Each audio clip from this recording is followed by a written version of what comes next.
Olá, eu sou o Beron e você está assistindo a coluna Consciência Prânica. O tema que a gente trouxe hoje é o Yoga. O que é o Yoga? A gente escuta muito por aí, a gente até formula os nossos conceitos do que é o Yoga, e o Yoga é uma experiência. Então, para ficar mais fácil de digerir isso que eu acabei de falar, é bom a gente entender Yoga de duas maneiras. Uma é o Yoga como meta, que a gente entende como estado de união dessa centelha divina, dessa parte individualizada com a consciência maior, a consciência una.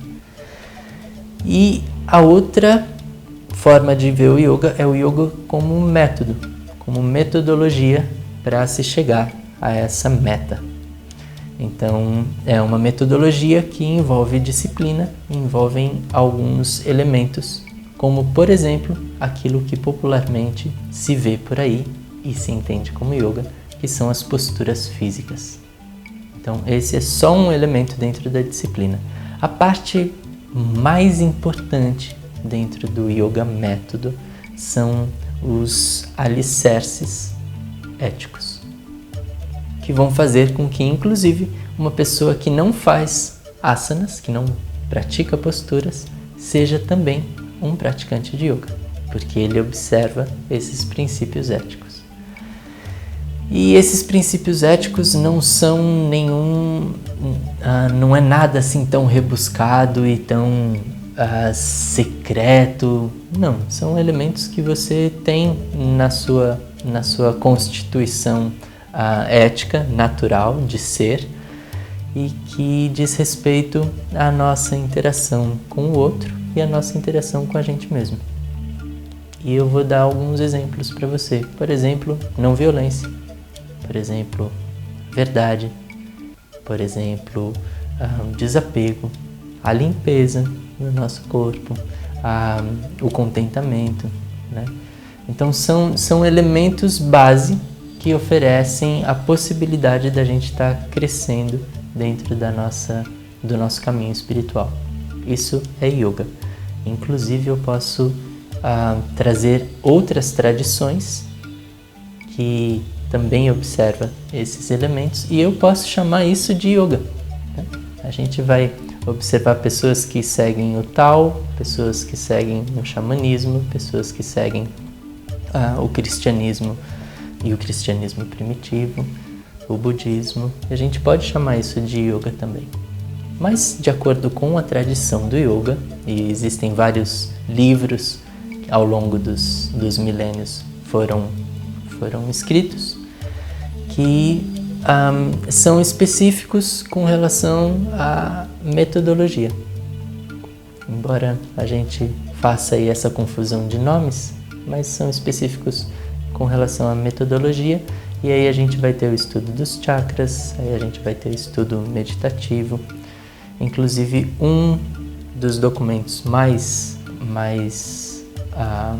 consultados dentro do yoga chama-se Yoga Sutra, do sábio Patanjali. E dentro desse Yoga Sutra, desse documento, ele fala de um caminho que é baseado em 8 passos. E dentro desses 8 passos, os 2 primeiros é a parte ética, yamas e niyamas. Em seguida vem asana, depois vem pranayama, que é o controle do prana, que está relacionado aos exercícios respiratórios. Depois a gente vai estar encontrando essa coisa de você ter a capacidade de se desvincular dos barulhos, dos medos, das perturbações externas que estejam relacionadas aos seus sentidos. Em seguida, você pode sentar e trabalhar a sua concentração. Livre da perturbação dos sentidos, você trabalha a sua concentração. Aí, talvez, dependendo da qualidade da sua concentração, você entre em meditação. Esse estado da mente completamente serena, sem apego e sem aversão, dentro desse observador que é neutro.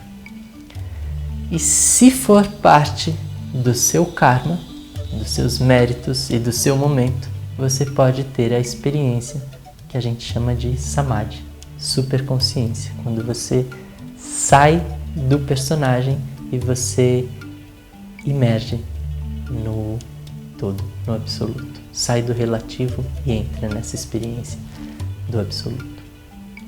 Então, é comum a gente buscar o yoga pela prática, que traz saúde, e é muito comum, depois que você se aplicou dentro disso, você começar a perceber que faltam outras coisas. E aí você começa a ver que a alimentação está relacionada com o yoga. Você começa a perceber que a sua conduta com pessoas completamente distantes daquele contexto da classe de yoga, como por exemplo o porteiro do seu prédio, você vai ver que toda a sua interação tem relação com o yoga. E aí você vai, no momento que isso fica claro, você começa a praticar yoga todo momento. Agradecido pela sua presença e a gente vai estar se encontrando nos próximos vídeos. Não deixe de colocar o seu comentário. Até lá. Namastê.